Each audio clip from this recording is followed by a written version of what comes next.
welcome to another Horror Review Sunday. This week we will be discussing Tom McLaughlin's One Dark Night. Working title, rest in peace. I think that would have been a more fitting name for the movie, honestly, instead of One Dark Night. I'm talking about this movie because I just reviewed Friday the 13th Part 6 on Wednesday, so let's talk about another Tom McLoughlin movie. Now, this was my first watch, and honestly, I gotta be honest, right? Honestly, honest reviews, not gonna lie, wasn't into it. This is a PG movie, and Tom McLoughlin was not trying to write a PG movie, and he was even a little insulted when they came back and said, PG, but there's no sex in it, there's no blood really, there's no gore, there's hardly any swearing. I mean, that's just his style too. Like, even in Friday the 13th Part 6, there's hardly any swearing, but there is swearing, but there's no nudity. And the gore, there's some gore there, but that's the MPAA that fucked that. They fucked that movie too, just like everything. But yeah, so this movie was PG, kind of like a poltergeist, and there's even like a scene involving corpses coming out of like caskets and whatnot. That's kind of like poltergeist, and reviewers at the time were saying that this was plagiarizing that idea. It's like, no, this was made in like 80, 81, but it took a couple of years for it to come out. So it came out in 83, like in January.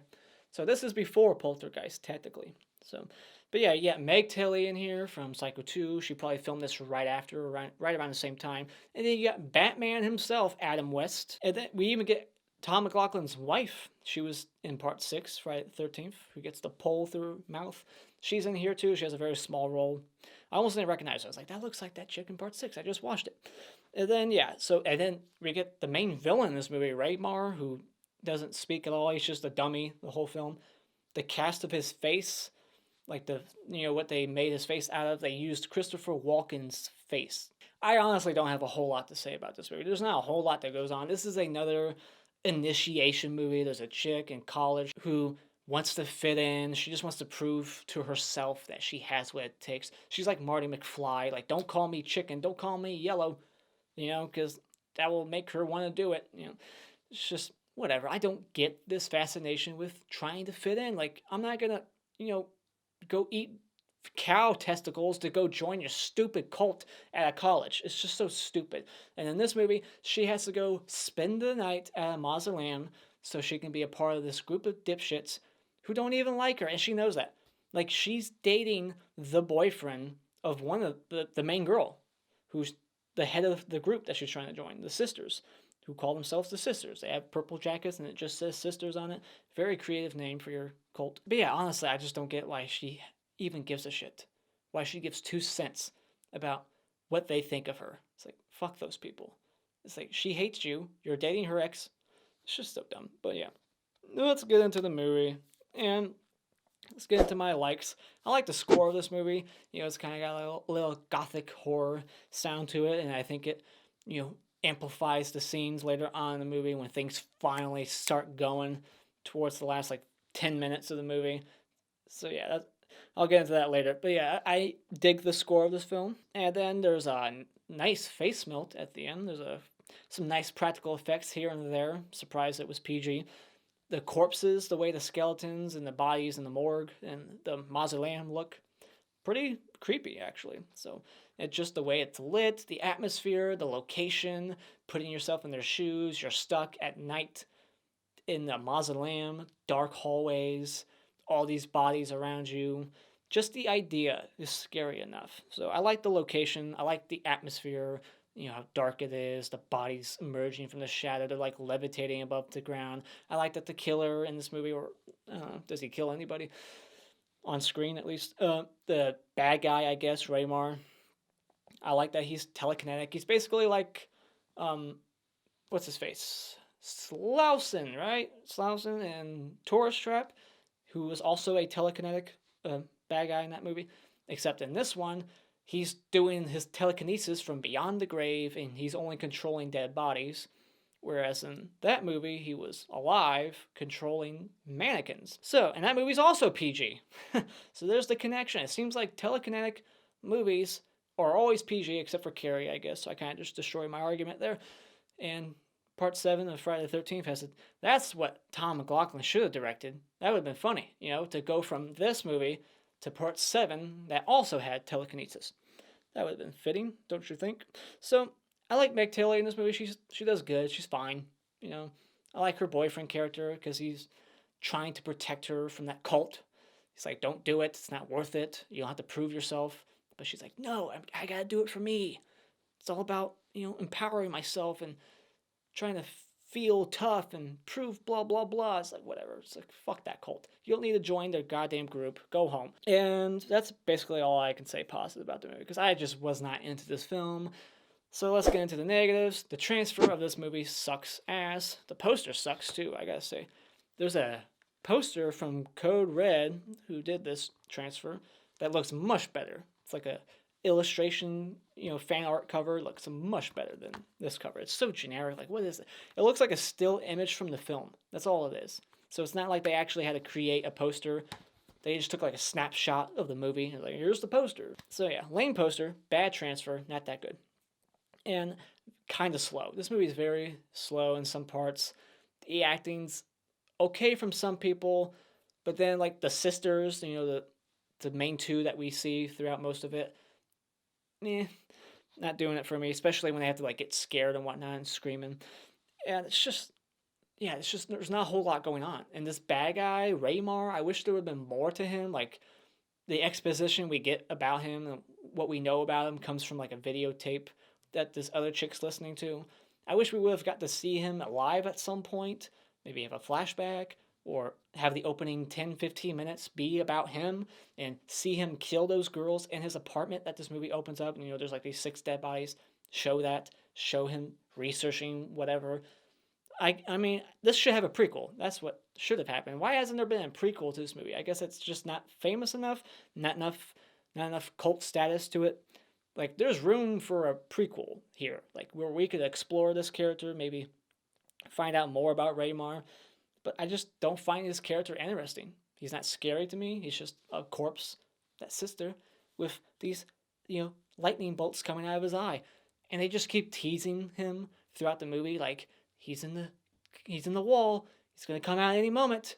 It just keeps cracking and cracking. The fucking like wall keeps cracking, and then the light. It's like he's not doing much. It's just there's hardly anything going on. And so yeah, I wasn't into this movie. There's nothing funny. There's hardly any tension. Like all the good stuff is like the last 10 minutes, 10-15 minutes, where the corpses finally start coming out of the wall. Like once Raymar is officially out of that wall and everything starts coming out and attacking him, that's when the movie's like, finally something's happening, something scary, something. But it just takes so long to get there. And Adam West in this movie is completely pointless. What does he do? Like, I had to think about it. It's like, you have Batman in your movie, and he's just the husband, the skeptic, who's like, you gotta get over your dad. Just ignore it, move on. And then, boom, he's gone. So it's like, why Adam West had to be in this movie and do nothing is a mystery to me. Basic plot, initiation, gotta survive the night, but not a whole lot goes on. So final thoughts, this movie's just kind of boring to me. Not a whole lot going on here. The acting's okay from some people. Meg Tilly does a good job being scared. She's good in the third act. Everybody else, meh. Story, meh. Just a very blah movie. I just wasn't enjoying myself.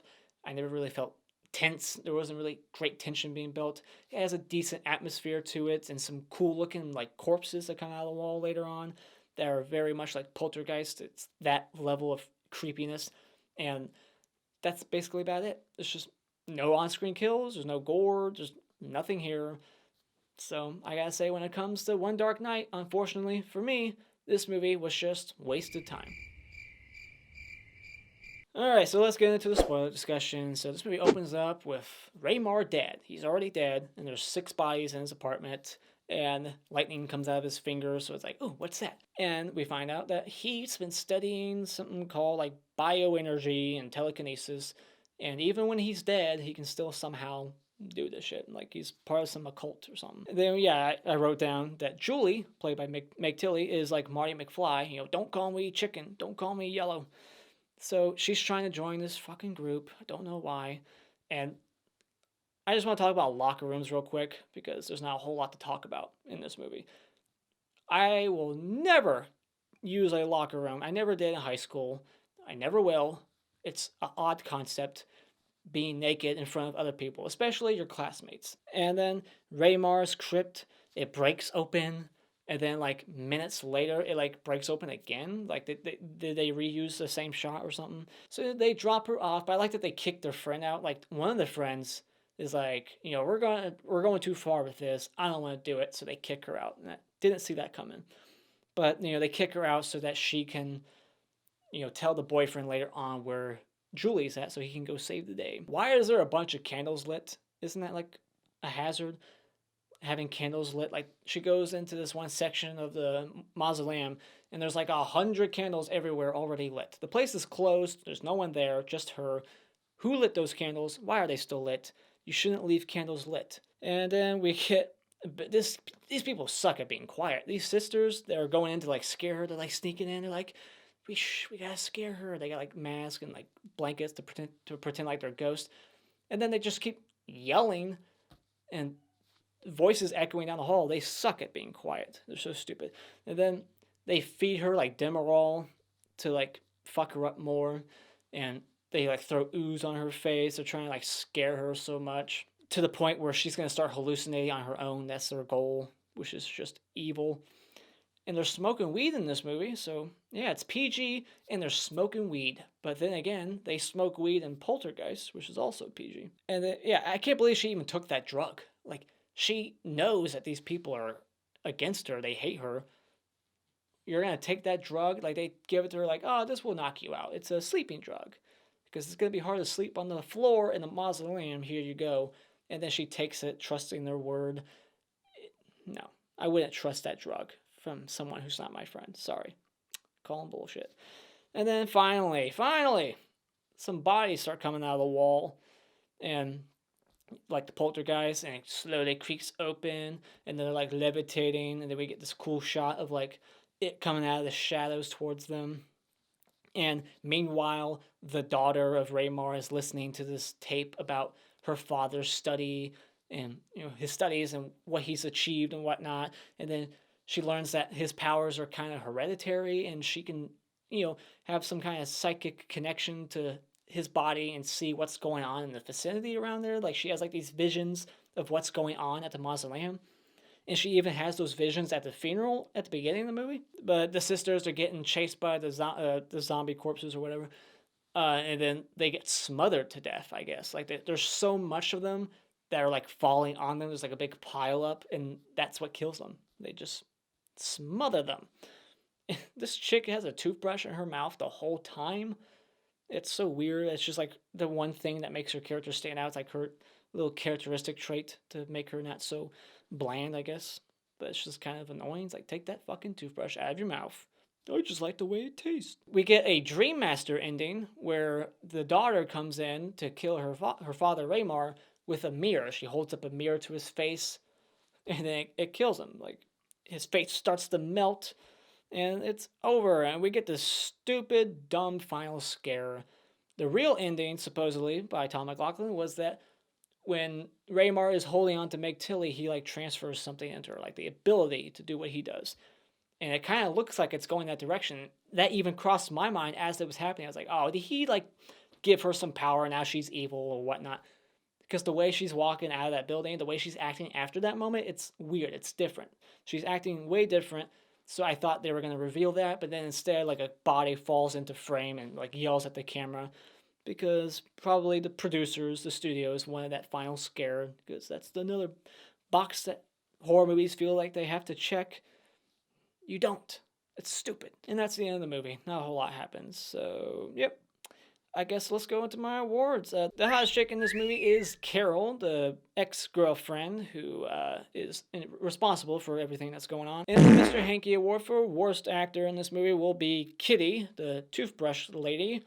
And the clap award for best scene in this film will be the scene with all the corpses coming out of the walls and attacking them. And the Hockey Mask Award for best character will go to the boyfriend. Because he's trying to save his girlfriend, I guess. There's really nobody in this movie that I loved. So I'll go with this guy. And there is no best kill or worst kill. I don't think any kills, really. They all sucked. But those are my thoughts on One Dark Night. Put your thoughts of this movie in the comments below. Thank you so much for joining me tonight. If you like what you've seen, you can hit this like button, share it with all your friends, and become a subscriber today just by clicking on my cartoon face in about 5 seconds. And until next time, Auf Wiedersehen.